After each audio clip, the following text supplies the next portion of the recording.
5년 전만 해도 제가 이 자리에 서 있는 것을 상상할 수 없었는데 이 자리까지 인도하신 하나님께 먼저 감사드립니다.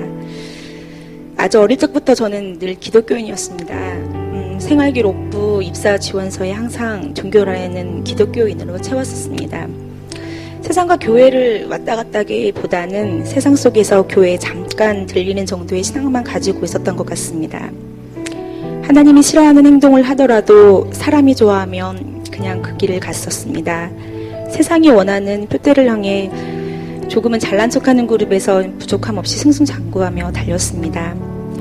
신앙이 없는 친정엄마가 집에서 아이들을 봐주시면서 더욱더 승승장구하라고 부적을 거실에 떡 붙여놓아도 세상에서 누릴 수 있는 정상을 올라간다면 그것이 큰 문제가 되지 않았습니다.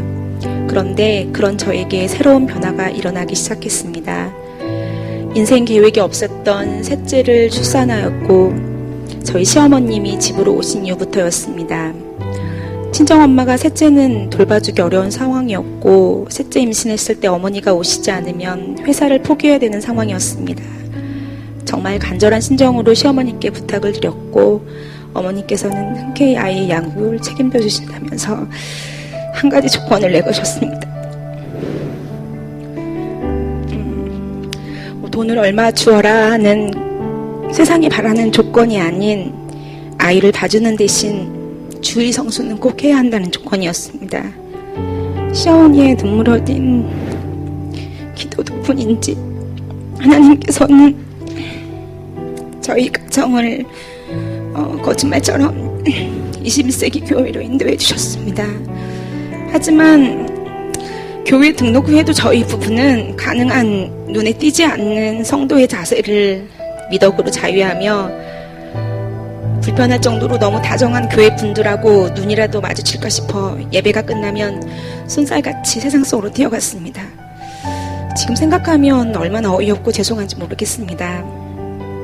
어머니께 주의 성수를 약속하고 예배에 참여했지만 처음엔 참 많이 불편했습니다. 생활의 곳곳에서 주여 주여 하며 기도하시고 아이들의 손을 잡고 기독교 방송을 보시고 낯선 분들에게도 주 안에 사랑합니다 인사하시는 어머니. 어느 날 퇴근을 해보니 막내가 예배 인도를 하면서 본인을 전도사님이라고 부르라고 하더라고요. 몸이 아파 거동이 힘들 때도 교회를 향하시는 모습이 세상 눈으로는 도저히 이해하기가 힘들었습니다. 그리고 그와 맞물려 신기하게 하나둘씩 세상에서 중요하게 생각하는 조건들이 서서히 끊겨가는 느낌이 들었습니다. 그 시기 저는 승승장구하던 직장에서 갑작스레 위기에 처하게 되었습니다. 사람 때문에 혹시 힘들어서 자다가 벌떡 일어나 보신 경험이 있으신가요? 정말 이러다가는 병원에 가야 하지 않을까 싶을 정도로 윗상사 때문에 어려움을 겪었고 전 자천의 쓴맛을 보았습니다. 늘 올라가는 것만 알았지 내려오는 길을 몰랐던 저에겐 너무 힘든 시간이었습니다.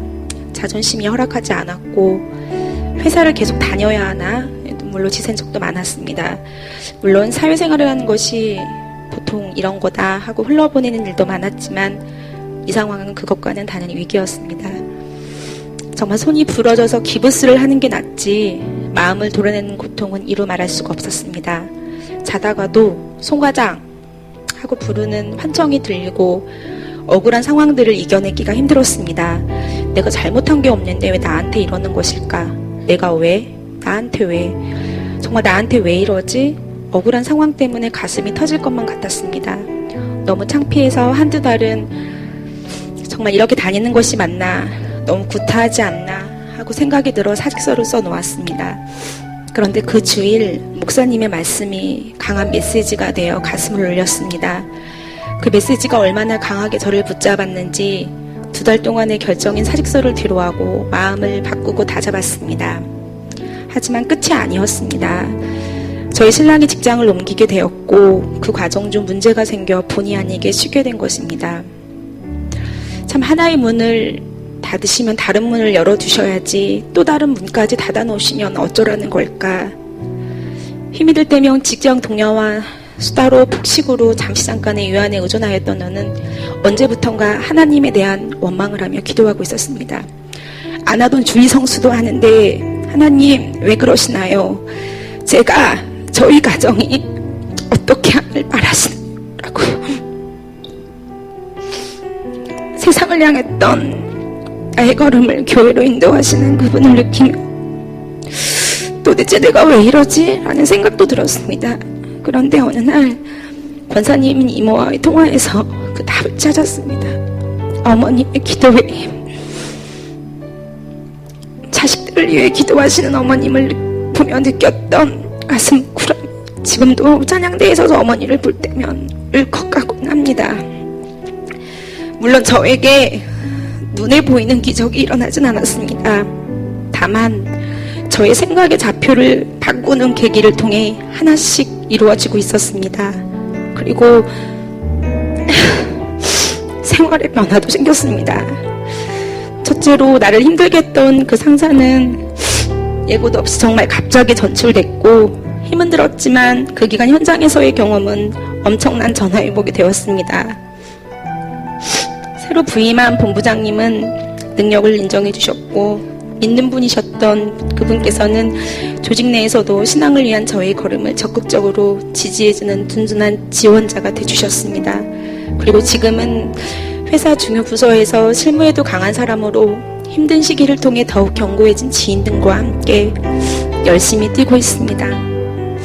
하나님 감사합니다. 두 번째로 저희 부부관계도 더 성숙해졌습니다.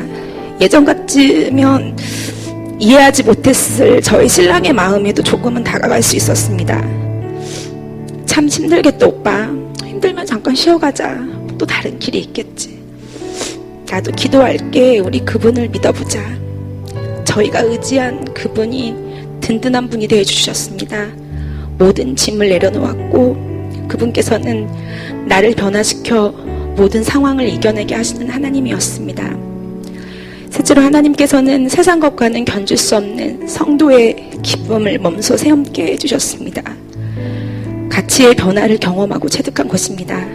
신해산 특별기도회 그날 목사님께서 오늘 저녁 놀라운 일이 있을 거라고 하셨고 그 저녁 저는 방언의 은사를 받았습니다. 창세기 전에 나를 택하신 주님, 그 주님께 한 걸음 나간다는 그 기쁨은 인간의 언어로는 어떻게 영원할 수가 없습니다. 그 떨림에 가을밤이 깊어가도록 남편과 저는 늦도록 잠을 이루지 못했고 그때 그 감격은 저희 신앙생활 내내 큰 힘이 될 것입니다. 그리고 마지막으로 무엇보다 감사한 건 우리 부부의 기도 제목인 우리 새아이들이 신앙 안에 자라고 있는 것입니다. 특세 기간 내내 5살 꼬마는 매일 밤 엄마 나 내일 꼭 큰 소리로 깨워줘야 돼. 절대 혼자 가지 마. 교회 갈 때 꼭 데리고 가줘. 꼭이야. 하고 항상 밤 인사를 했습니다.